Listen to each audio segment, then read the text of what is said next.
I have known nature between skin pieces, where my mind danced with its recollections, finding humor in life through roaring woods, in relieving myself between tall pines, forgetting yellow water on berries.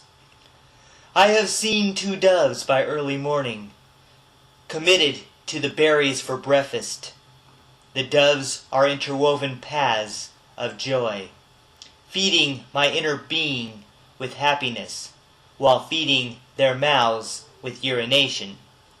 I have met a woman like poison berries, who was lost in nature with no sketches, but she could wear a hat, then make me laugh, then make me forget there is nobody except a lonely man walking nature. I am an unbearable low design, too tired to make love to the woman. I am naked with nothing left to share, a creased man with nothing left to unfold. My only passion is urination. I have let lives of doves and women pass, permitting my darkened eyes filled with scorn, my eyes lost in wrinkled time without rhyme, feeling like I have been falling for years, as crows nibble gently on my shoulder. I understand my solace is nature, as the keeper of the falling crow flies. I have followed the black crow for miles, for that strays my fear of being alone. The crow flies until it is out of breath.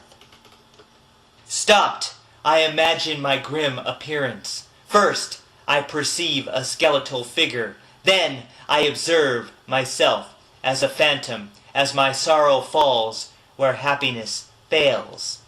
I hear desperate pleas of the crow and me. The crow takes me to a pale-skinned woman, with the moon in her long swaying black hair. Her eyes are crimson red painted in blood. Her dress is shimmering like spider silk.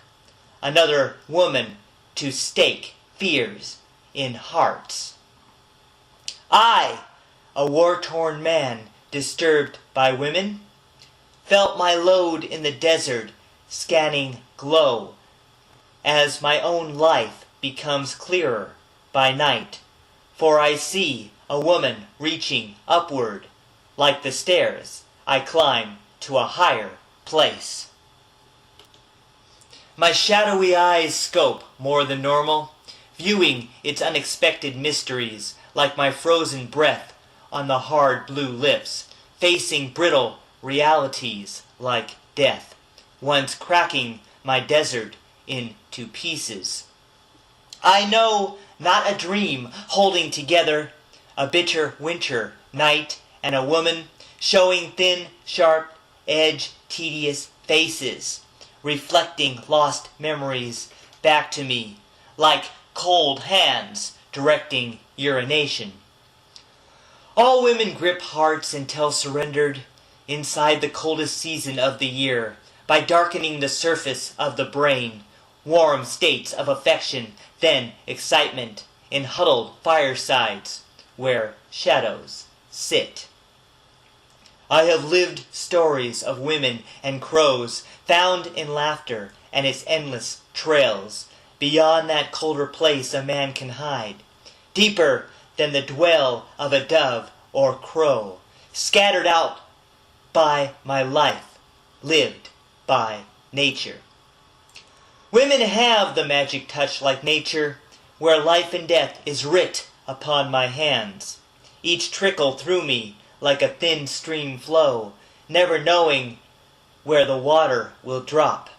As the moments pass, new ones will begin.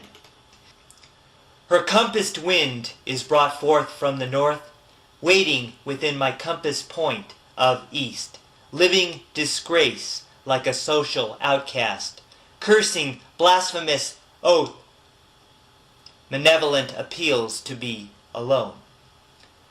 I look inside myself to curse my fate, while wishing to become one richer by hope, to enclose what the crow and dove possess, desiring the art of a woman, not content by solitude or nature.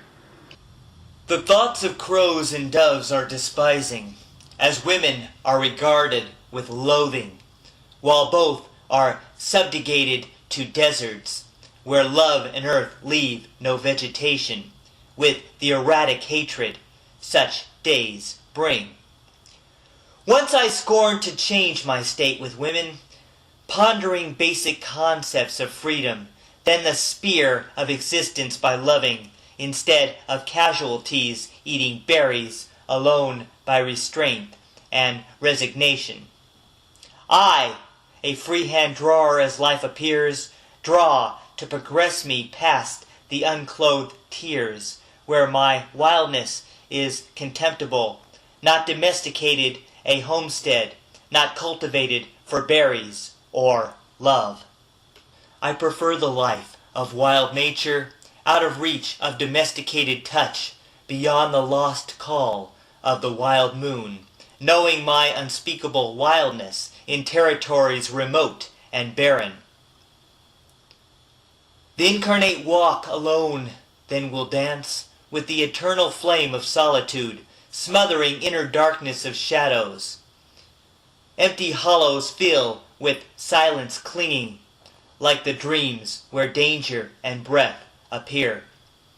I dwell in the secret place, abiding under a darkened shape on the surface, unconcerned about past or future greed, granted without foresight to desire, possessed with no murderous hate or lust. I seek that striking roof to urinate. This is my chief desire by deserts, discharging its lodged presence by self-love, that beauty greater than women or doves. The desert is the space I find myself. Awake and responsive to stimuli, I am offered a new view of doves and crows, if I choose to look with conscious effort, then consider them with significance, then fleeing from what I do not want seen. I have looked in the eyes of a woman, reflecting the profound conversations, feigned behavior, then unwarranted claims, never letting go of desert stations. All displays of affections were pretense. My insincere mind says, do not look back to gaze disappearing realities, for the past is temptation. Set it free. All in past should be eradicated. In the desert ahead, the future lies. Sudden wonders are yet to come softly, for the dream of women has come and gone, as the desert burdens on with berries. The dreams of doves and crows are back in space, reversed then elapsed in time intervals. The dream has taken desert atmosphere beyond all astronomical objects, further than three-dimensional expanse, throwing collective past matter away, as I am left behind by intervals. All corruption smells like urination. All its exploitation smells like women. All contamination smells like berries. All dreams smell like remains of crows and doves. All lies, in truth, were never really mine. I am life who breathes, then returns its breath, beyond immediate comprehension, filled with new beginnings escaping me. Juxtapositions of infinity. Every day is the beginning of time. With women, I was married to my time, enslaving me into one dimension. I lost track of what exists outside time. I have combed the captive years for answers, helping me to find all I thought was lost, that turned out never to exist by truth. I was backward, looking for nostalgia, clinging to old feelings by obsession. The desert is my home among berries, for deep down I know there is no return. I want to return to what haunts and drives, back to women away from the black crows, more imagined and indefinable. My obsession for life was real back then. Now I long for simple and within grasp. The flight of the crow is not elusive. The freedom of doves is not misleading. The aim of urination is not false. My mind is a dead flower, not blooming, failing to raise my petals to the sun. I stretch and grow in gentle desert warmth, not the poison of berries and women. It is here I find rejuvenation.